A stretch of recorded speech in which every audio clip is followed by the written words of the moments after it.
pozdravljeni. V tokratnem videu bi vam radi predstavili projekt oziroma bazo Študijskega centra za narodno spravo, ki nosi naslov Žrtve komunističnega nasilja.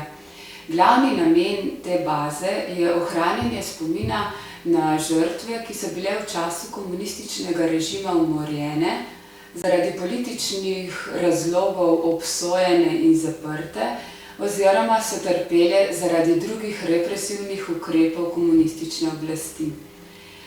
Posvetili smo se posameznim usodam znanih in manj znanih ljudi, ki so jim bile grobo kršene temeljne človekove pravice in svoboščine. Že od leta 2018 vsak teden na naši spletni strani in na družbenem omrežju Twitter objavimo kratko biografijo ene izmed več 10 000 slovenskih žrtev komunističnega nasilja. Do sedaj smo tako objavili več kot 100 zgodb s kratkim opisom življenjske poti in s fotografijo žrtve, ukolikor nam je fotografija dostopna. Zgodbe so objavljene v slovenskem in angleškem jeziku.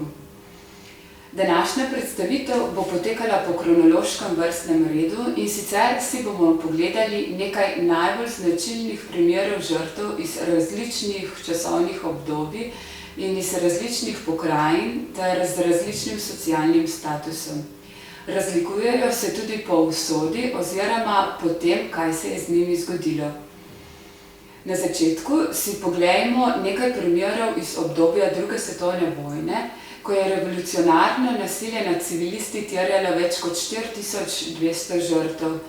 Umore nasprotnikov so komunisti začeli izvajati že leta 1941.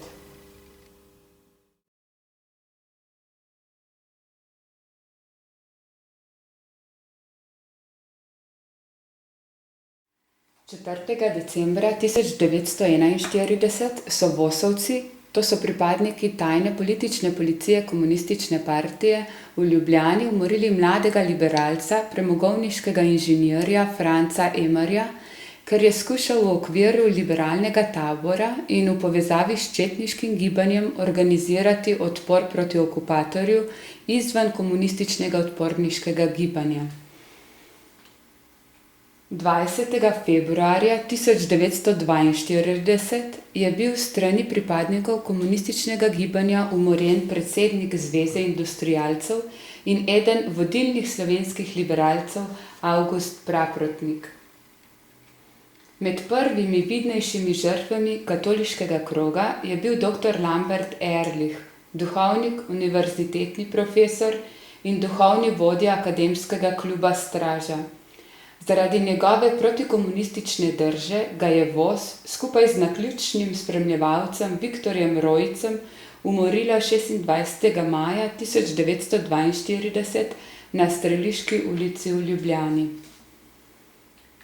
30. junija 1942 sta bila zakonca Jakob in Marjana Šubic iz Velike Možinotove kmetije v zaselku Potok blizu Šentjošta nad Horjulom med delom na polju zajeta strani partizanov in skupaj s 6 drugimi odpeljana na Rupe nad Žažarjem.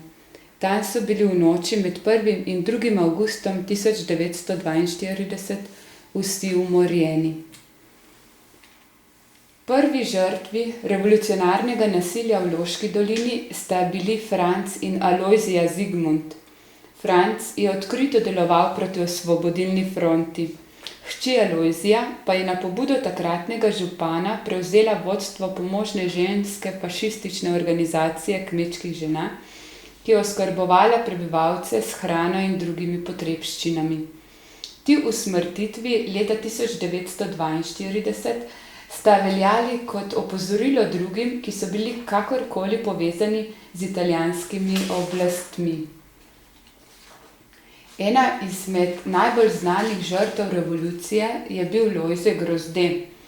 V dijaških letih je obiskoval klasično gimnazijo v Ljubljani, sodeloval v Marijini kongregaciji ter postal aktivni član katoliške akcije. Med sovrstniki se je odlikoval kot marljiv dijak, nadarjen pesnik in globoko veren kristjan. ko se v božičnih počitnicah leta 1942 odpravil iz Ljubljane domov na Dolenjsko, da bi v krogu družine obhajal božične praznike, so ga na prvi novoletni dan 1943 na Mirni zajeli partizani. Pod krivo obtožbo so ga mučili in umorili. Leta 2010 je bil razglašen za blaženega. Z letom 1943 se je tudi na Primorskem začelo stopnjevati revolucionarno nasilje.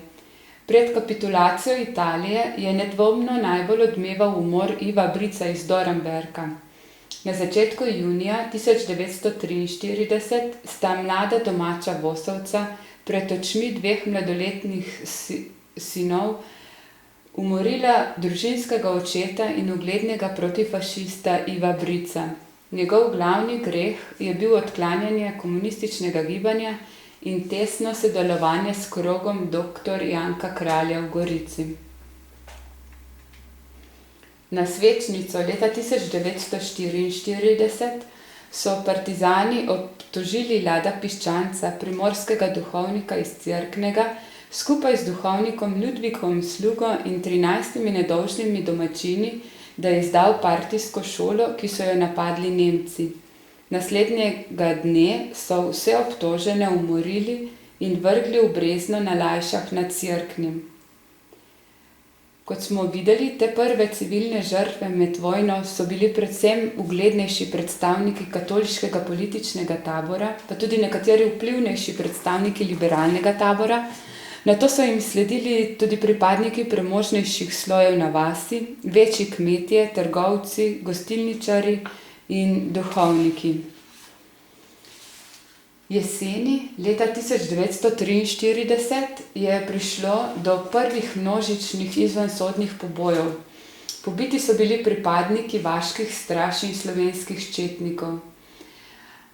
Kot primer naj navedemo, da so samo na gradu Turjak partizani zajeli 695 ujetnikov, od katerih so jih več kot 200 pobili na različnih lokacijah na Turjaku, v Velikih Laščah, v Jelendolu, na Travni gori in pri Mačkovcu. Takoj po koncu vojne so se začeli množični zunajsodni umori vrnjenih domobrancev, civilistov in ideoloških nasprotnikov. Te žrtve so bile najštevilčnejše. Takrat je bilo umorjenih več kot 14.500 Slovencev oziroma več kot 1% vsega takratnega prebivalstva v Sloveniji. Naj predstavimo nekaj primerov. Lovro Kavčič iz Šentjošta nad Horjulom je bil najmlajši izmed 5 umorjenih bratov. Študiral je v Veržeju pri Salezijancih. Ko so partizani tamkajšnji zavod požgali, je odšel v Ljubljano. Proti koncu vojne se je pridružil domobrancem v Šentjoštu. Z njimi je odšel na Koroško, od koder je bil z ostalimi vrnjen v roke povojne komunistične oblasti. Bil je umorjen leta 1945, njegovi posmrtni ostanki ležijo neznano kje. Anton Perko iz Čateža pri Strugah je bil rojen leta 1921. Med vojno se je pridružil domobrancem, ob koncu vojne je šel kot begunec skupino domobrancev na avstrijsko Koroško. Tam je bil nastanjen v taborišču v Vetrinju. Nato je bil izročen jugoslovanski oblasti, odveden v taborišče v Šentvid nad Ljubljano in umorjen v Kočevskem Rogu leta 1945. Do posameznih množičnih zunajsodnih umorov pa je prihajalo še vse do začetka leta 1946. Po do zdaj zbranih podatkih naj bi še v decembru 1945 in v januarju 1946 življenje izgubilo več kot 500 prebivalcev z državnega območja današnje Republike Slovenije. V naši zbirki so iz tega obdobja objavljene zgodbe Jožefa Imenška, Vladimirja Klinarja, Emerika Majerja, Eriha Angela, otrok Evlalije, Avguština in Alfreda Urbančiča. Pa si poglejmo primer Jožefa Imenška. Jožef Imenšek se je rodil leta 1915 v kraju Grliče na Štajerskem. Poročil se je leta 1940 in si ustvaril družino. Med drugo svetovno vojno je sodeloval pri partizanih, po vojni pa ga je 13. novembra 1945 aretirala politična policija Ozna. Kot katoliški organist ni želel vstopiti v komunistično partijo. Ne da bi mu sodili, ga je Ozna umorila v noči z 10. na 11. januar 1946 na Pohorju. Emerick Meyer je bil znan podjetnik, trgovec in bankir. Komunistična oblast ga je zaradi bogastva takoj po vojni zaprla. Ker pa je med vojno pomagal partizanom, so se priče zavzele za njegovo osvoboditev. Čeprav mu niso dokazali nobene krivde, je bil najprej zaprt v Ljubljani, nato premeščen v mariborske zapore in januarja 1946 ustreljen na Pohorju. V začetku leta 1946 pa sta izgubila življenje tudi Filip Terčelj, znan duhovnik, pisatelj, pesnik, je bil trn v peti vsem totalitarizmom 20. stoletja, fašizmu, nacizmu in komunizmu, a se ni nobenemu uklonil. Prav zaradi njegove drže in vpliva je bil januarja 1946 umorjen strani Ozne skupaj z duhovnikom Francem Krašno v gozdu ob Štulcevi grapi pod Davčo. V začetku, v januarju 1946, je življenje izgubil tudi Josip Dolenc. Josip Dolenc je prihajal iz občin pri Trstu. Britanci so ga leta 1940 zajeli, ko je delal kot mehanik na italijanski tovorni ladji. Leto dni je bil v britanskem taborišču v Indiji.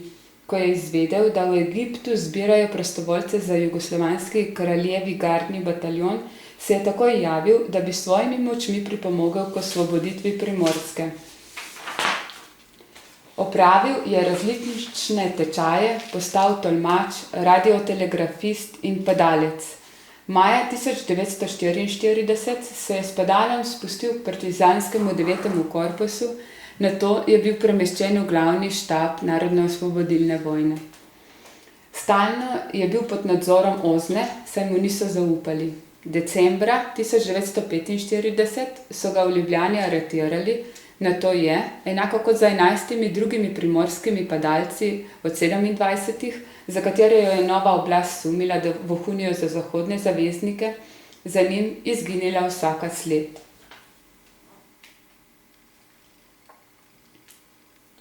Po koncu vojne je komunistična partija v rokah imela zakonodajno, izvršilno in sodno oblast.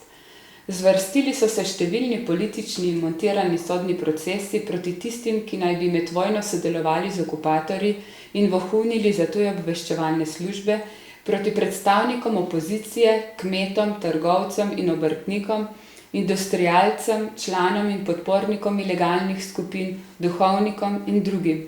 Pogledali si bomo še nekaj teh primerov. Podjetnik Marko Roznar je bil osrednja osebnost mariborske judovske skupnosti pred drugo svetovno vojno in obenem tudi ena osrednjih mariborskih osebnosti tistega časa. Roznar se je nekaj dni pred nemško okupacijo izselil iz Maribora, nacisti pa so mu takoj ob prihodu zaplenili lastniške deleže, stanovanje in vrednostne papirje. Zgodba se je ponovila po koncu vojne. Proces proti Roznarju je vodilo vojaško sodišče Mariborskega vojnega območja v Mariboru. V sodbi, ki je bila izdana 23. avgusta 1945, je vojaško sodišče Marka Roznarja obsodilo na kazen odvzema svobode s prisilnim delom za dobo 15 let in na zaplembo celotnega imetja. Ker se je obtoženi tedaj nahajal v tujini, sodbe niso mogli v celoti izvršiti, ampak so mu lahko zaplenili premoženje. Marko Roznar, takrat že državljan Izraela, se je leta 1954 na sodbo jugoslovanskega vojaškega sodišča pritožil, a so bila njegova prizadevanja neuspešna. Miloš Pšeničnik je bil znan celjski trgovec, rojen leta 1891. 4. januarja 1946 je bil na montiranem političnem sodnem procesu obsojen na smrt, trajno izgubo državljanskih pravic in na zaplembo celotnega premoženja skupaj s trgovcem Francem Dobovičnikom. Obsojena sta bila, ker naj bi v skladišču svojih trgovin prikrivala tekstilno blago in ga tako odtegnila prodaji. Smrtna kazen z ustrelitvijo se je izvršila 22. januarja 1946. Jelka Mrak Dolinar je ena izmed mnogih žensk, ki so po koncu druge svetovne vojne na Slovenskem izkusile taborišča in zapore zaradi svojega političnega, svetovnonazorskega ali verskega prepričanja. Ko se je ob koncu vojne skupaj z domobranci in nasprotniki komunizma želela umakniti na Koroško, je po spletu okoliščin obtičala ujeta na vlaku skupaj z domobranskimi ranjenci. Tako je skupaj s sestro, namesto med begunci v Avstriji, končala v taborišču Šentvidu nad Ljubljano, pozneje pa v različnih ženskih zaporih, pri čemer so bili sodni postopki proti njej politično motivirani. Črtomir Nagode je bil rojen 6. aprila 1903 v Metliki. Bil je inženir gradbeništva, doktor geologije in politik. Maja 1941 je ustanovil skupino Stara pravda. Združil je liberalno usmerjene slovenske intelektualce, ki so se zavzeli za takojšen oboroženi odpor proti nacističnemu in fašističnemu okupatorju na Slovenskem. Zaradi sporov z Osvobodilno fronto so komunisti izključili Nagodeta in njegovo skupino iz Osvobodilne fronte na začetku leta 1942. Po drugi svetovni vojni je poskušal Nagode organizirati legalno opozicijo in se spet začel sestajati s pripadniki skupine Stara pravda. Maja leta 1947 so ga z ostalimi vodilnimi člani skupine aretirali. Na montiranem, tako imenovanem Nagodetovem procesu so ga obtožili, da je vohun in imperialistični agent. Vrhovno sodišče Ljudske republike Slovenije ga je obsodilo na smrt z ustrelitvijo. Usmrtitev je bila izvršena 12. septembra 1947. Pisatelj Igor Torkar se je rodil leta 1913 na Krasu v narodno zavedni učiteljski družini. Med drugo svetovno vojno je od vsega začetka sodeloval v narodno-osvobodilnem gibanju. Bil je izdan strani domobrancev in konec leta 1943 so ga Nemci odpeljali v nemško koncentracijsko taborišče Dachau, kjer je ostal do konca vojne. Po koncu vojne se je vrnil v Ljubljano in se zaposlil. 8. aprila 1948 je bil aretiran in na montiranih dachovskih procesih obsojen kot gestapovski agent na 6 let zapora s prisilnim delom, na zaplembo vsega premoženja in izgubo državljanskih pravic. Po pritožbi so mu kazen zvišali na 12 let. 4 leta in 4 dni je prebil v ječah, od tega 18 mesecev v samici. 12. aprila 1952 pa so ga pogojno izpustili. 2 leti ni dobil službe, prepovedali so mu tudi objavljati. Vekoslav Korošec je bil predsednik baptistične verske skupnosti za Slovenijo. Zaradi svojega verskega prepričanja je bil pred okrožnim sodiščem v Celju septembra 1948 obtožen na 11 let odvzema prostosti s prisilnim delom in z izgubo državljanskih pravic za dobo 5 let. Po 5 letih in 3 mesecih prestajanja kazni je bil pomiloščen. Magister Andrej Aplenc je bil rojen leta 1930 v Ljubljani. Kot dijak in član mladinske organizacije Skoja je bil komandir mladinske delovne brigade fantov in deklet pri Kočevskem Rogu. Namesto marksistične vzgoje so si mladi želeli iti na ples in to jim je dovolil. Čez teden dni ga je na položaju komandirja zamenjal nekdo iz Ljubljane, njegova kariera v Skoju pa je šla strmo navzdol. S tem se ni strinjal in je ostro nasprotoval svoji zamenjavi. Nato so ga izključili še iz koja. Leta 1949 ga je tajna politična policija UDBA aretirala in poslan je bil v taborišče političnih zapornikov na Goli otok. Ko je prišel iz Golega otoka, naj bi delal za UDBO. Ovajati bi moral ljudi, tega pa ni hotel. Zato je bil leta 1952 ponovno poslan na Goli otok, kjer je bil v taborišču še 2 leti. Politični in montirani sodni procesi so potekali vse do osamosvojitve. Zelo znan je primer sodnega procesa proti doktorju Jožetu Pučniku. Zaradi njegovih člankov v reviji 57, v katerih je kritiziral gospodarsko politiko komunističnega sistema, je bil obsojen na 9 let zaporne kazni, saj naj bi spodkopaval socialistično ureditev. Obsodba je verjetno služila kot vzorčni primer, kaj se lahko dogodi tistim, ki javno izražajo svoje nasprotovanje totalitarnemu sistemu. Po 5 letih je bil izpuščen. Že v naslednjem letu je s člankom Problemi našega kmetijstva opozoril na neučinkovito kmetijsko politiko, zato ga je oblast ponovno zaprla. Po izpustitvi leta 1966 ni uspel dobiti službe, zato je bil prisiljen oditi v tujino. Leta 1988 je potekal proces proti novinarjem in publicistom Janezu Janši, Davidu Tasiću, Franciju Zavrlu in vojaškemu podčastniku Ivanu Borštnarju, ki so bili obtoženi izdaje vojaške skrivnosti in so jim sodili pred vojaškim sodiščem. Predstavili smo vam le nekaj primerov. Več jih najlažje najdete na naši spletni strani. Ta projekt je nastal na pobudo madžarskega odbora narodnega spomina, Committee of National Remembrance, ki je leta 2017 ob 100-letnici oktobrske revolucije izvedel mednarodni projekt z naslovom 100 Years The Victims of the Communist Aggression.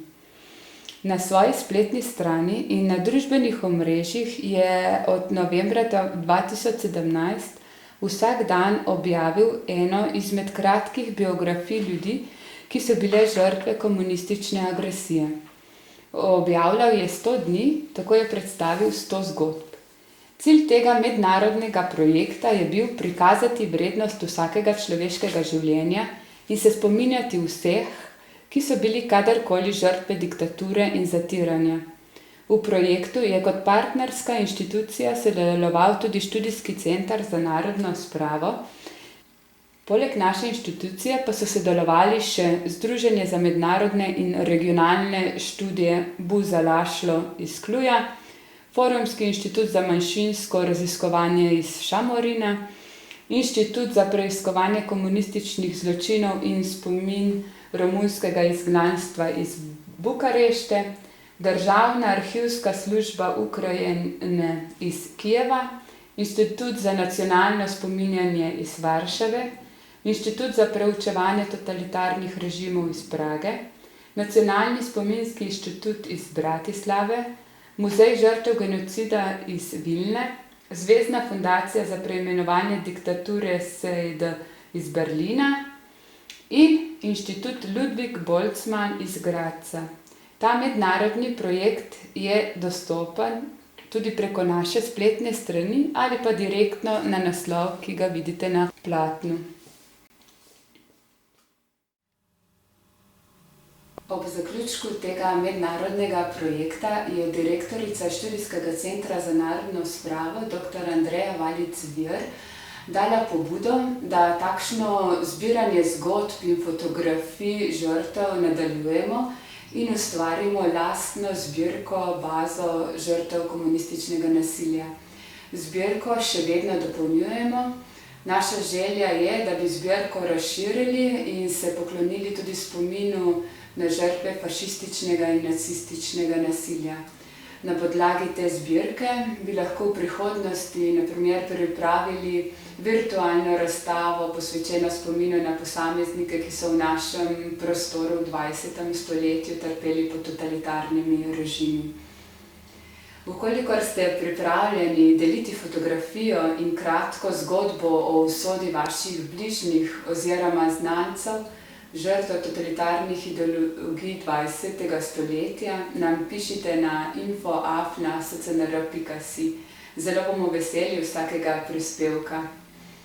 Naj zaključim to kratko predstavitev z mislijo, ki jo je zapisal Drago Jančar v Temni strani meseca.